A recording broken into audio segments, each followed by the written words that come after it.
The day they bulldozed my great-grandfather's bridge was the day I decided to turn their $4 million lakefront resort into a muddy parking lot. It's 6 a.m. on a Tuesday. I'm sipping coffee on my dock when I hear the rumble of diesel engines. Through the morning mist, I see a bulldozer rolling toward the stone bridge my great-grandfather built with his own hands in 1923. The same bridge that connected our community for 100 years. The bridge that some power-hungry HOA president decided was an eyesore. But here's what Linda Prescott and her fancy HOA board didn't know about water rights in Texas. My great-grandfather didn't just build that bridge, he controlled the dam. And I just inherited something more powerful than any HOA bylaw. The legal right to drain their entire lake. Drop a comment. What would you do if someone destroyed your family's legacy? My name is Jake Morrison. I'm a civil engineer, and 3 months ago, I inherited the most beautiful piece of lakefront property you've ever seen. My great-grandfather, Samuel Morrison, built our family cabin back in 1920, right after he got back from the Great War. But the real masterpiece was the bridge. Sam didn't just slap together some planks and call it good. This man hand-cut limestone blocks from the local quarry and built a proper stone arch bridge that connected our side of the lake to the main road. For 100 years, that bridge served everyone. Fishermen heading to their favorite spots, kids walking to swimming holes, neighbors helping neighbors. It was the heart of our little community. Then Linda Prescott happened.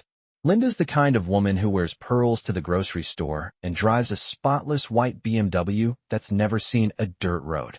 She moved into the Whispering Pines luxury community 2 years ago.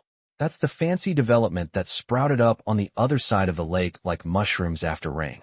Within 6 months, she'd maneuvered herself into the HOA presidency. I should have seen trouble coming when I got that first certified letter. Inside was Linda's sweetest letterhead declaring that my bridge violated community architectural standards and had to go. I actually laughed out loud. My bridge was built when her development was still cow pasture. But Linda had done her homework, or thought she had. The letter cited HOA Covenant Number 47B, Architectural Review Requirements, and threatened me with $500 a day in fines if I didn't remove the bridge within 30 days. That's when I started digging through boxes in my grandfather's attic.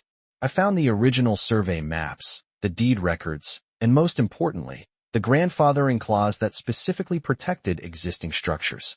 My bridge was literally older than the HOA by 8 decades. Armed with my paperwork, I showed up to the next HOA meeting. I spread my documents across the folding table like I was playing a winning poker hand.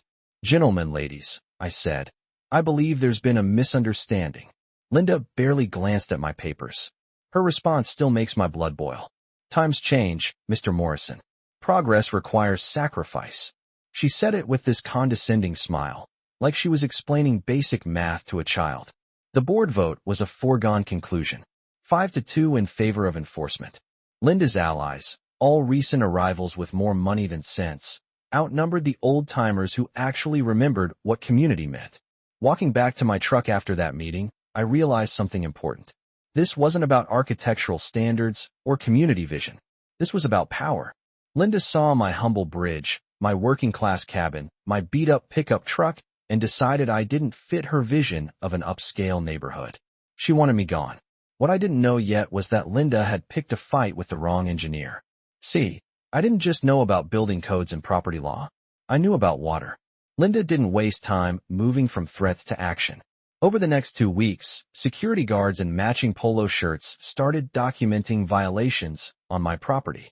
My mailbox was apparently the wrong shade of black. My welcome mat was non-compliant sizing. They even cited me for having a fishing net visible from the road. By week 3, I was staring at $1,200 in fines. That's when I did what any good engineer does when faced with a problem. I investigated the system. Turns out Linda's husband, Rick, owns Prescott Security Solutions. The HOA was paying her husband's company $3,000 a month to harass homeowners into compliance. I spent an evening on the state contractor licensing website and discovered something interesting. Rick's security license had expired 6 months ago. Here's a knowledge nugget for you. In Texas, HOA security must be licensed just like any private security firm, and most aren't. Always check their credentials. But I wasn't done digging. I called in a favor from a buddy who does commercial inspections. We took a little walk around Linda's pristine property one Saturday morning. Her deck extension, no permits. Her pool house built 6 inches over the setback line. That fancy Japanese garden she was so proud of? According to the original survey, it was 3 feet onto my property. The next Monday, I filed complaints with the state licensing board about Rick's security company and requested a full survey of the property line. Linda's response was predictable. Within a week, I started hearing whispers at the hardware store. The anonymous complaints started rolling in. Someone called the county claiming my bridge was structurally unsafe. But here's where Linda made her first real mistake. While she was busy playing neighborhood politician, I was doing what I do best, reading technical documents. I'd submitted a public records request for anything related to water rights and dam operations around our lake. What I found in those musty county files made me sit up straight. There were maps I'd never seen before, showing water flow patterns from the 1920s, engineering reports from my great-grandfather's era, and most interesting of all, documentation of something called secondary water rights that had never been transferred to the HOA. I spent that weekend walking around the lake with a surveyor's eye, really looking at how the water moved. The resort that Linda kept bragging about had a serious vulnerability. Their entire operation depended on consistent water levels. Their boat docks, their lakefront dining, their million-dollar water features. All of it assumed the lake would stay exactly where it was. Linda was so focused on my little stone bridge that she'd never bothered to understand the bigger picture. Linda thought she was playing chess, but she didn't realize I wasn't just another homeowner she could bully. I was the guy who understood how the water worked. Linda's next move came with the subtlety of a freight train. I'm sitting in my home office one Tuesday morning when I hear trucks pulling up outside. A man in a hard hat carrying the kind of clipboard that ruins your day approached. Jake Morrison? The inspector looked like he'd rather be anywhere else. Anonymous tip about structural concerns with your bridge. I'm here to conduct a safety evaluation.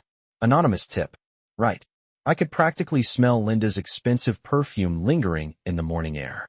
The inspection took 4 hours. When he finished, he had the decency to look embarrassed. Mr. Morrison, your bridge is solid as the day it was built. But he consulted his clipboard.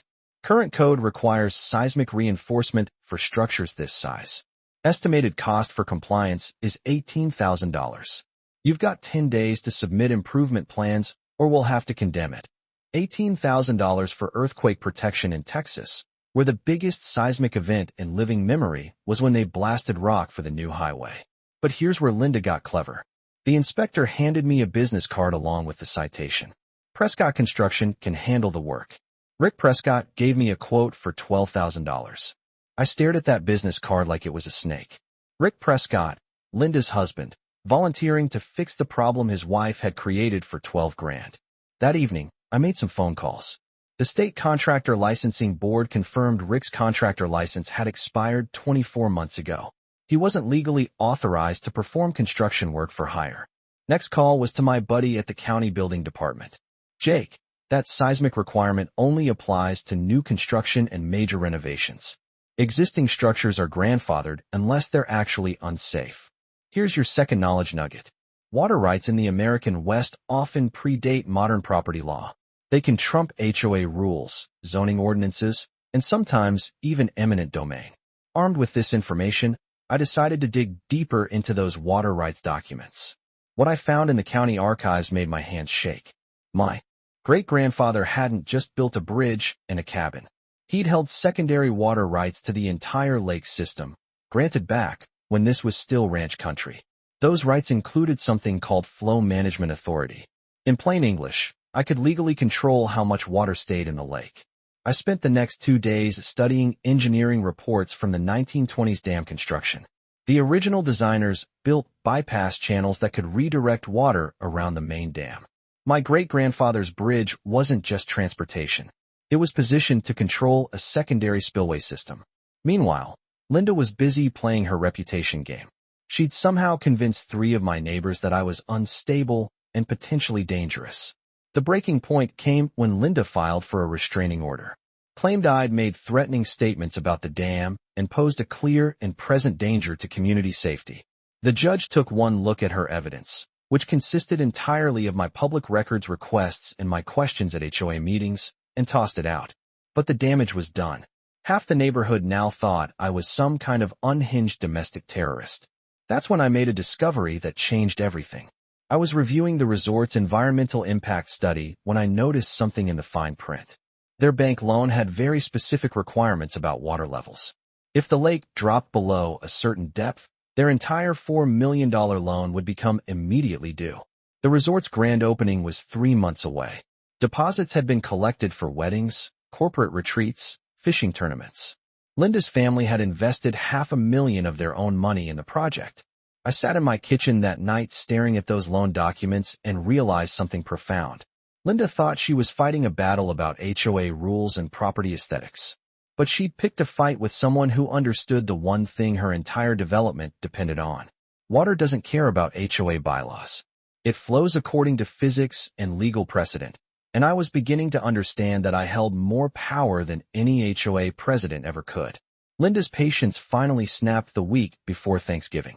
She called an emergency HOA meeting.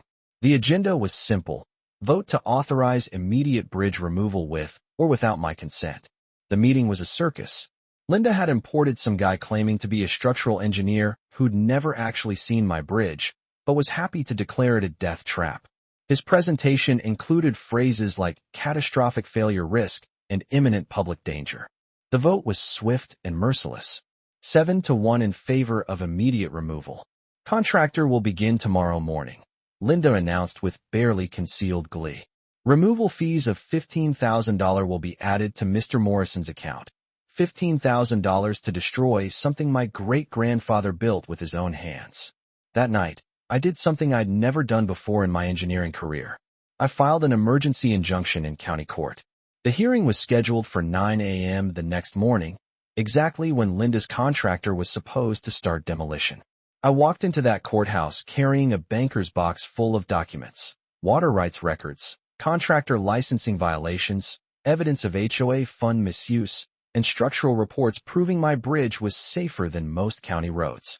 Judge Martinez listened for exactly 12 minutes before making his decision. Emergency injunction granted.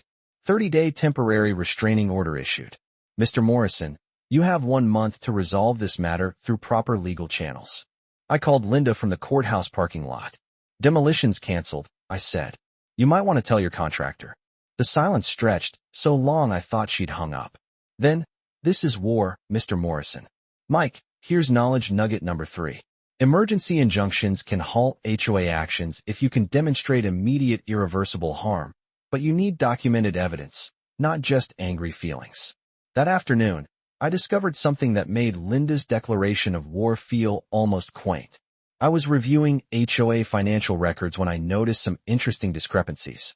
Over the past year, Linda had authorized $30,000 in legal consultations and emergency contractor services.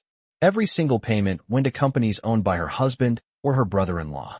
Linda hadn't just been using HOA funds to harass me. She'd been treating the community treasury like her personal piggy bank. But the real revelation came when I found the lake's original engineering survey from 1923. My great-grandfather hadn't just built a bridge. He'd positioned it as a control structure for what the old documents called secondary flow management. The bridge wasn't just crossing the water. It was part of a larger water control system that included the main dam.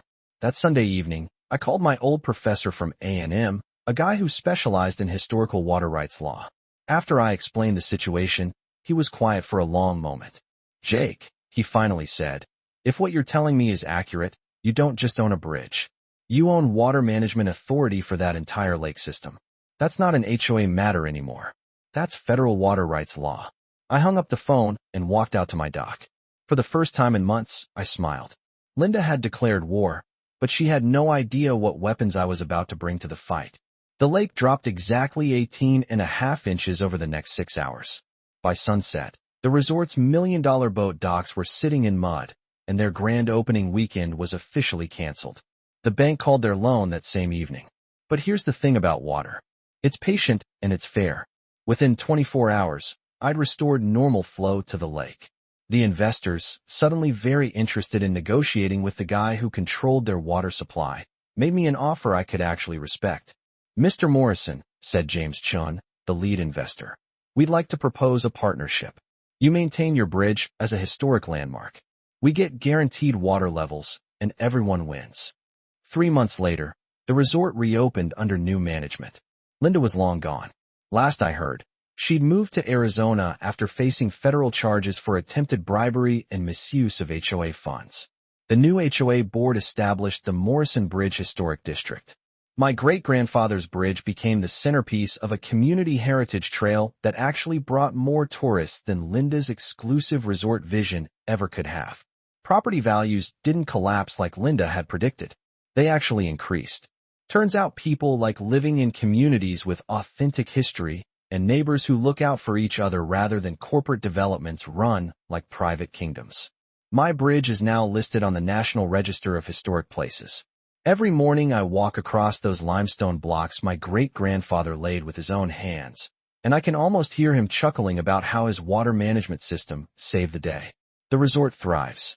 The community is stronger than ever, and our little lake has become a model for how development and history can coexist when people choose cooperation over domination. But if you're dealing with your own HOA nightmare, remember this. Knowledge is power. History matters. And sometimes the best weapon against bureaucratic bullying is understanding the law better than the bullies do. Drop a comment with your own HOA horror story. I read every one, and I've got ideas for dealing with these petty tyrants.